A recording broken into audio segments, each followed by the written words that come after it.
Braxcast time once again. This is the 88th episode of the Braxcast, and we've got really stuff to hype up, so we don't have any big announcements. But first of all, I do want to get out of the way that we have some fulfillment upcoming. So Horseman number 2 and Norfolk A Glorious Death are going to be fulfilling at the end of this month. Horseman number 2, November 19th, and Norfolk A Glorious Death is going to be fulfilling the week of Thanksgiving. So look forward to those books coming out if you've got those orders on, and I will be reviewing both of these books probably a bit later, maybe even into December, since it's coming around the time that I'll be traveling for the holidays. So I definitely will be getting around to doing all of this stuff, but some of the Braxcast episodes around that time are probably going to be more like pre-recorded stuff, so I might not be getting to the news cycle until that first weekend of December, and of course, getting those reviews out for you guys. But this is definitely something to look forward to. Of course, the fans are really excited for Horseman ever since Welcome to Forest Park came out. Horseman number 1 came out just a couple months ago in the later to mid-summer, if I remember correctly. And now, of course, we've got Horseman number 2 coming right on the heels of that. Definitely a fantastic spot to be in terms of building on that momentum that the ongoing series really established. Of course, number 1 ending on a pretty epic cliffhanger with Hector taking it to the cartel just when it gets interesting, but we won't have to wait too much longer to find out what happens next for the Horsemen, of course, and then hopefully Horseman number 3 will be around the same amount of time to wait, since Alpha Cord number 2 is, of course, in that collection stage. I'm sure Chuck and Joe are working hard on Horseman and Alpha Core to get those those series really off the ground, which they really ought to be, because both of them are fantastic. And of course, Horseman was something they really leaned into, of course, with that first collection, Welcome to Forest Park, making over $800,000, and then Horseman number 1 being a 6-figure campaign. I believe Horseman number 2 being in that same ballpark, probably definitely a little bit less, but still the momentum is going. And throughout this entire year, 95,000 books have been sold, which is a really monumental thing for an indie company to do. And it's not only because of the amount of books they put out, but how much they resonate with the fans. And that definitely includes Norfolk A Glorious Death. Of course, it released with that single by Dan Vasc and Eric July. Of course, I played that as part of the intro for the Braxcast live streams.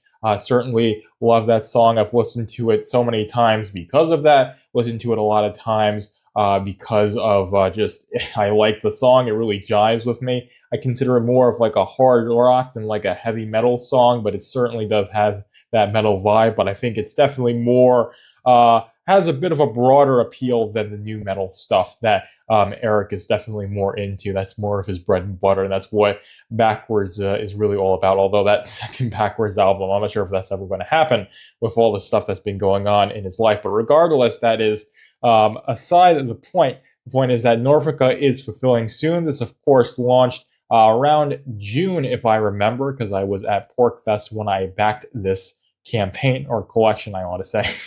I backed the collection, the pre-order for this. I believe I used my Zalen code to get the discount on the I Want It All package. So I'm going to be really excited for this, and this means that all the stuff associated with Norfolka, I imagine, is going to be shipping pretty soon as well. Hopefully, they have like the concept art book, all the stuff that was added after onto the collection will be shipping basically in tandem with the main bulk of the orders, although I don't know the details on that, but I imagine it's all going to get fulfilled pretty soon. It's going to be really exciting to see the introduction to Norfolka, truly. Of course, we got them teased a little bit in the first issue of Isom. It was just tacked on to the end of Isom number 1. And of course, we've got both of their Dokemon cards from Valadon and Takiri based on that. They were in that first deck that we got with Isom number 1. So we know a little bit about them, but we don't know a lot about them. And of course, with Ronaldson Farrar, if I'm saying that correctly, and Eric July on this is, I think, going to be a pretty interesting story to see. Definitely going to love seeing how this all turns out. But this is, of course, Norfolk going to be a limited series, so I imagine we're probably going to get that second issue launching just a couple of weeks after number 1 fulfills. I would be surprised if after February we still don't have the Norfolk 2 collection launched. So I imagine it's going to be pretty quick, as seems to be the case with all of this. Of course, Great War Separation #3 is in this collection right now that launched a couple weeks ago, and we got #2 like right after. So we got those first 3 issues within a year.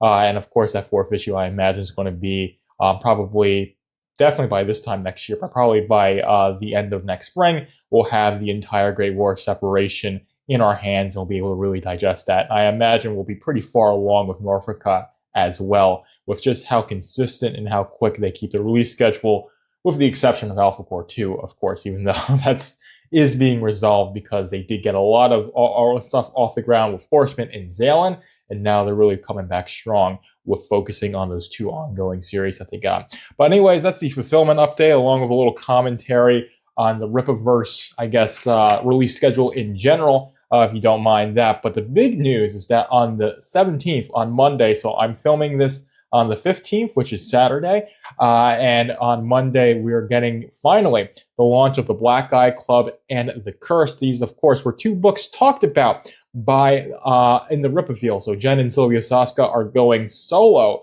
for these books. I believe Jen is writing The Curse and Sylvia is writing the Black Eye Club. I could be mixing it up, but anyway, one sister is got the got Lillian's solo story in The Curse, and another has the Black Eyed Club, which is Michael Copper's solo story. And these are going to be really interesting things to delve into. Now, is this going to be focusing on just their individual stories? Is it going to exist in a vacuum, or is it going to tie them not only to each other, but is it going to tie them into the broader Rippaverse? Because these characters have made so many appearances in the Rippaverse. They have been basically the heels of the Rippaverse very consistently, other than characters like Shadron or the Devlings in Isom.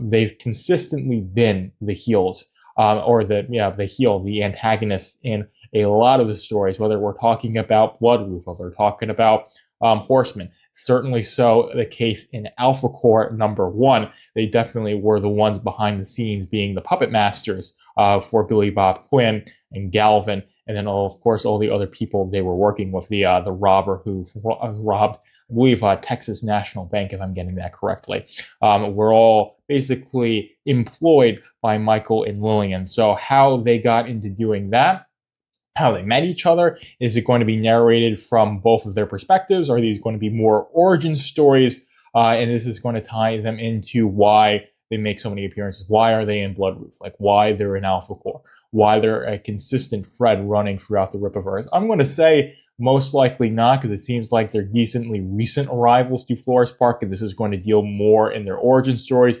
Of course, Lillian is from Japan. Michael is this eclectic playboy, so they certainly have origins that go like far beyond Flores Park, and then having that basically be the origin stories told, and then give them a pathway to how they get into Flores Park. I think it would take more than what these books are going to intend it to be. But I'm definitely going to be covering, both of these books on the next episode of the Braxcast, the one that I record.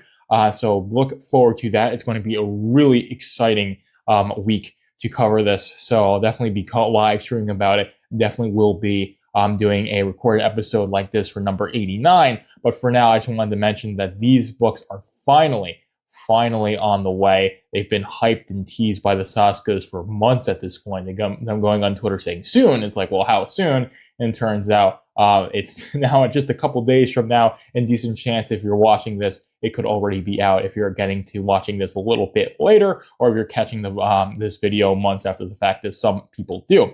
But anyways, it's really all I had to talk about today for the Rippaverse. Definitely a bit of a shorter episode, like I said. I only can really just say, hey, Black Eye Club and The Cursed are coming. I don't have anything much more than that. And of course, I did do an episode of the Braxcast where I speculated, or I talked about Michael and Lillian on a shorter one. So you can search up Black Eye Club, the Rippaverse's evil dynamic duo, or something like that. That's what I titled it. And I went into commentating about Michael and Lillian. And I think that was a pretty good episode, but definitely going to save any further speculation about this dynamic duo that definitely been very, I don't want to say foundational, but definitely been a big part of the Rippaverse until for next week, because that's when we're going to get the doors blown off and we're going to really get a good look into the Cursed and the Black Eye Club. Of course, going over all those covers and going over everything that we get from